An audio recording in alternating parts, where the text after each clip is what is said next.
Hello, and thanks for joining us for Prepped and Polished Education and Inspiration. I'm your host, Alexis Avila. I'm an educator, online entrepreneur, and founder of tutoring and test prep firm Prepped and Polished, broadcasting today from South Natick, Massachusetts. Prepped and Polished Education and Inspiration is your destination for groundbreaking insight from today's most influential educators, leaders, and minds on the planet. Our show is brought to you by Wellesley Connections.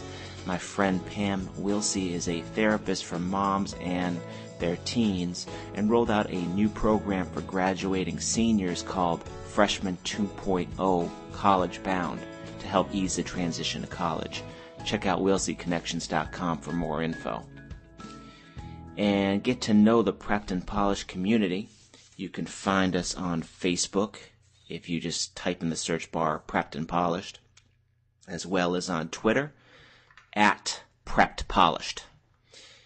And thank you to everyone for tuning in today. Joining our show today is David McCullough.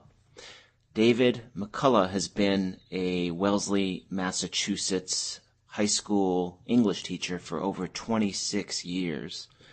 David's commencement speech to the Wellesley High School Class of 2012, entitled You Are Not Special, went viral on YouTube and garnered over 2.3 million hits. After creating a worldwide buzz, David got a publishing deal and went on to write his book, You Are Not Special, and Other Encouragements. David shares with us today his powerful and incisive message about what a fulfilling life should truly look like. To our listeners, you can submit a question at any time to radio@preppedandpolished.com. We always appreciate hearing from you. David, thank you so much for joining us on Prepped and Polished Education and Inspiration. How are you today? I'm good, thanks. Happy to be here. Awesome. So in your commencement speech, you mentioned that ice cream is one of your elements of happiness. Are you an ice cream aficionado? I certainly am, although my wife does what she can to dissuade me. Perfect. Please share with us a little bit about yourself, maybe focus on just a few pivotal moments that brought you to this moment now as an English teacher and with a worldwide spotlight on you. Let's see. I'm an English teacher of nearly 30 years' experience. I taught for 16 years at Punahou School in Honolulu. And since 2002, I've been at Wellesley High School. And 2 years ago, 2012, I delivered the commencement speech at Wellesley High and stepped down from the podium to a very different life. Within a few days, my speech and I became international headlines. And from all the fuss came the opportunity to write a book elaborating on what I said in the speech. And the book has came out 2 months ago. And on we go. Now, a lot of our listeners are teenagers. So I like to ask, what were you like as a teen growing up? Well, I was dashingly handsome and confident and heroic I was a regular kid. We moved around a bit when I was young and settled in West Tisbury, Massachusetts, just before I was set to start high school. And so I went to my new high school knowing no one, and was consequently, I'm not shy, but I stuck to myself and found friends through the football team on which I played, and persevered through math and language and did pretty well in English and history. I liked science, had some great teachers. This was at Martha's Vineyard Regional High School in the early 70s. And for junior and senior year, I went off to Deerfield Academy in Western Mass and endured homesickness and had my heart stuck on a girl I'd met in the summer, and she and I now have 4 kids and been married a long time, and all's pretty close to bliss. Oh, that's amazing. Who were some of your influences growing up? Hugely important to who I am and how I think is, both of my parents, of course, but particularly my father, who is a writer, and I grew up in a house full of books, and dinner table was always interesting discussions of one topic or another. My mother is very loving and energetic and philosophical, and the two of them remained wonderful parents. Also important to me were some crazy uncles who added a different but no less important perspective, and we had a lot of fun with Uncle Tommy and Peter and others as well. Wow, that's amazing. Let's talk about your speech a little bit. One thing I noticed during your speech is while your audience, what I'm thinking is your audience is full of some of the most high-powered families in New England who aren't used to hearing no a lot. And you didn't hold back 1 minute from dishing out the truth.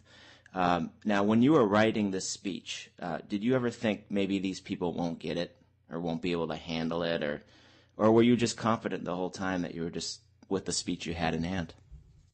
No, I was confident. One needs to remember that I knew these kids very well. I had most of them in class at one time or another. Okay. And they knew me as a kind and loving man who has great regard for them. And in a way, I could get away with saying what I said to them because they knew me so well. And also the front half of the speech, the one that got so much attention initially at least, was warm-hearted teasing. They know me and my manner. And as with most teasing, the element of truth adds the sting, of course. These are kids who recognize that they've grown up in privilege. And, of course, with privilege and expectation comes great pressure. And part of my intention was to relieve them of that pressure to achieve and be excellent in everything they do. And instead, just get over themselves and nose around and have some fun, enjoy the excitement of discovery, ignite a few interests, and try to use their privilege to do some good out there. It's important for kids to remember that their education is not for them alone. It's for the benefit of everyone who will come to rely on them later in life. Absolutely. What was the reception like from the moms, dads, and kids in attendance right after you gave that speech? I think there was people were a little perplexed by where I was going at the beginning, but once they understood, I think the reception was terrific. When I came down off the stage, I noticed in the corner of my eye a woman breaking from the ranks of the parents and families, and she came running at me. And I was not even yet down the steps by the time she arrived, and she started bathing me in the most gratifying praise for me and my speech, and asked me for a copy of what I'd said. And so I just handed her the speech I'd read from. And the moment I was done with her, standing behind her was Tommy Zink, a good friend of mine here at Wellesley High, who's the head custodian.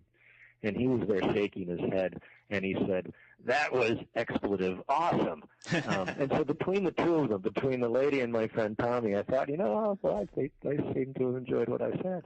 And then from there, it just took off. And as I say, within a week, it was all over the world. Wow, within a week. Yeah. So what makes your speech so compelling to me is the overwhelming number of sayings you use in just like maybe one paragraph alone. So in one paragraph, for example, you say, climb the mountain not to plant your flag, but to embrace the challenge. Go to Paris to be in Paris, not to cross it off your list, and congratulate yourself for being worldly. Exercise your free will and creative independent thought, not for the satisfactions that you bring you, but for the good it will do others. My question to you is, do you speak like this every day? I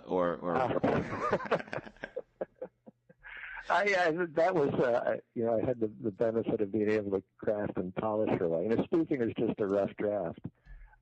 Definitely. Yeah, I gotcha.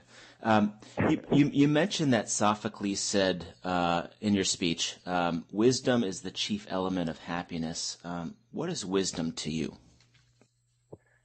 Wisdom to me is a sense of perspective and an appreciation for history and how people think, the human experience. Wisdom is confidence to embrace each day and oh gosh, it's too rich to just reduce to a couple of sentences, but to me, wisdom is essential, and that without it, we're lost.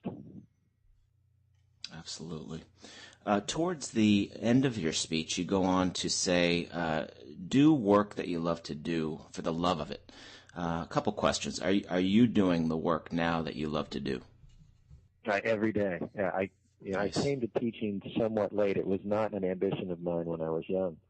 And every morning since I began teaching, I'm eager to get out of bed, eager to get to work, eager to have that. What could be more fun than speaking with people you respect and admire and like very much about subjects in which you're interested in, not just for their benefit, but for the benefit of one's society? That's pretty cool. And almost get paid for it. It's not so bad. That's awesome. If someone is not doing the work that they love to do, which I'm sure you know people, I know a lot of people, they seem stuck. Is there a way of doing anything about that? Well, then they should derive their satisfactions from persevering and seeing to important needs. Of course, not everyone can love what they do, but they have obligations to meet and responsibilities to fulfill, and there's a certain gratification in that. I mean, simply bringing home a paycheck and being self-reliant or caring for the needs of others is hugely important, and one can derive from that great satisfaction. Absolutely. Yeah, good point.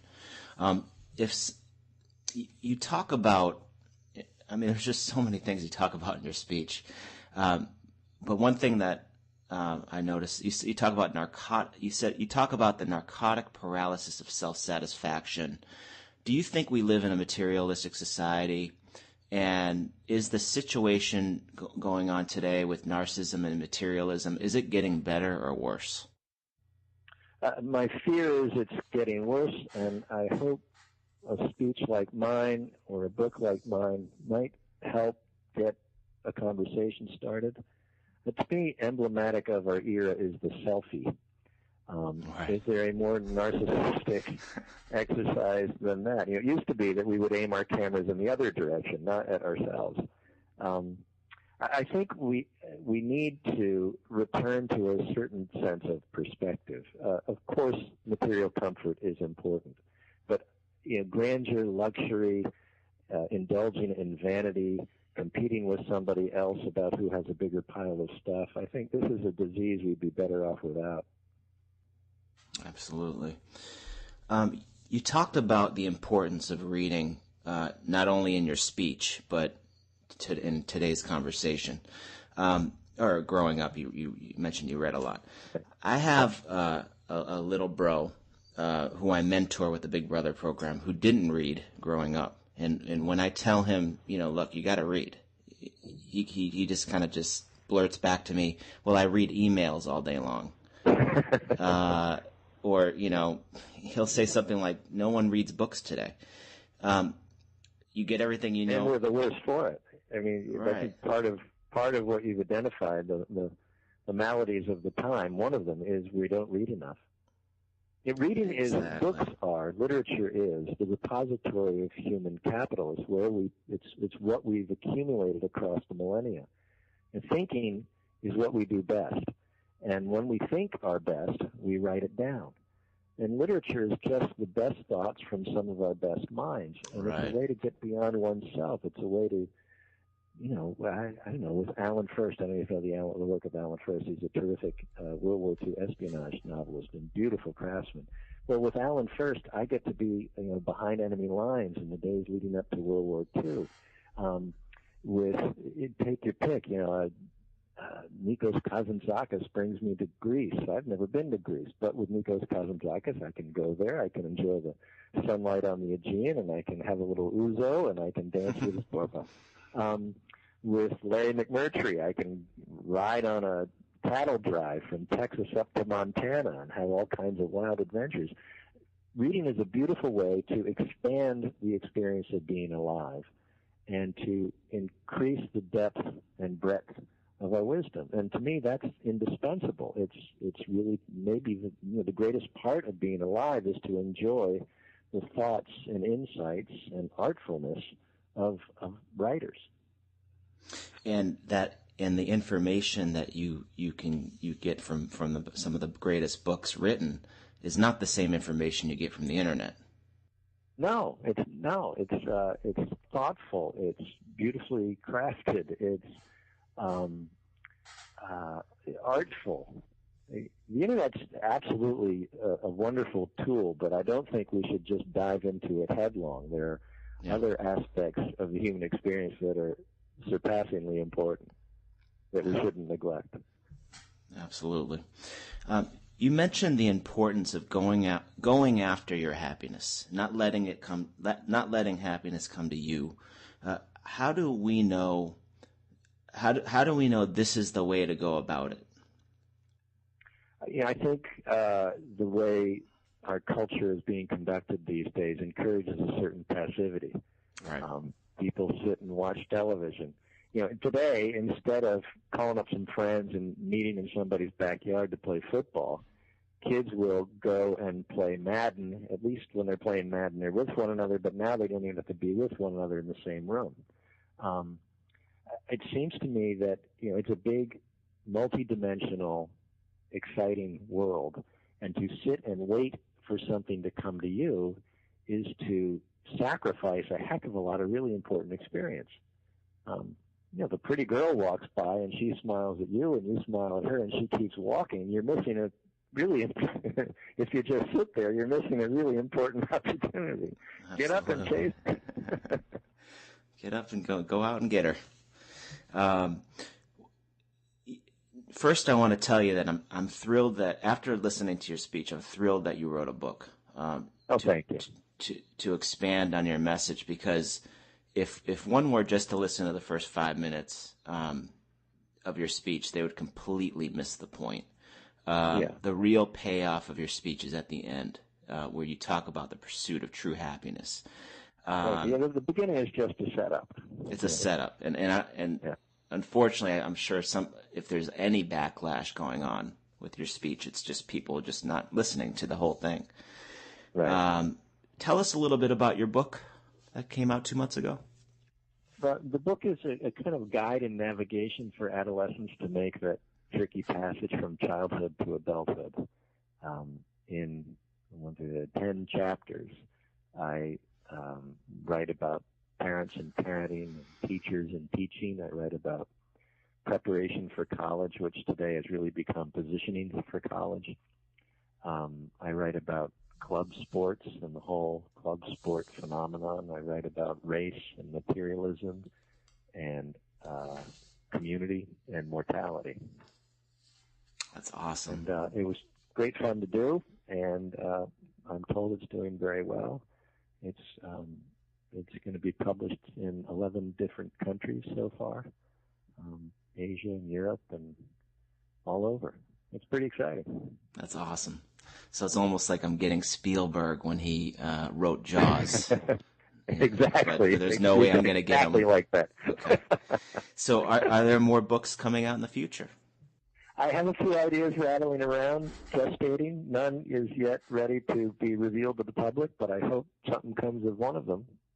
Awesome. I'll be back teaching next year, and looking forward to that now that this year's winding down. For teachers, at least this teacher, this time of year is sad. These kids are leaving my classroom. Some of them I won't see again.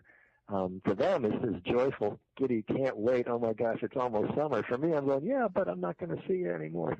And so when school resumes in September, I'm the one guy in the building who's happy and excited. Well, you truly practice what you preach. David, the bridge from teenage years to young adulthood is an exciting time, yet confusing, daunting period in one's life, especially that time right before college.